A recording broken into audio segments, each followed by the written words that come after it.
المتقين الذين يؤمنون بالغيب ويقيمون الصلاة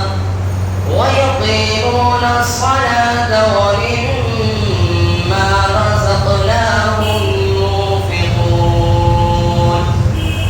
والذين يؤمنون بما أنزل إليك وما أنزل من قبلك وبالآخرة هم يوقنون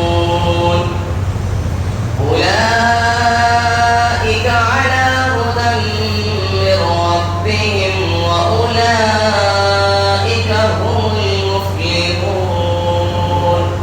صدق الله العظيم.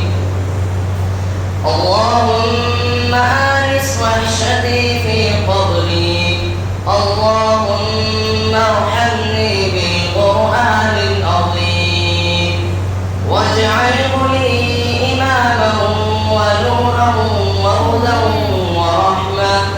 اللهم سفرني منه ما نسيت وألهمني منه ما جهلت وارزقني تلاوته آناء الليل وآناء النهار واجعله لي حجة يا رب العالمين.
जिस रमजानी के बस आखिरी बार 5-7 मिनट मौलाना की हो जाए फिर उसके बाद दुआ इंशाअल्लाह बस मुख्तसर से और लेंगे।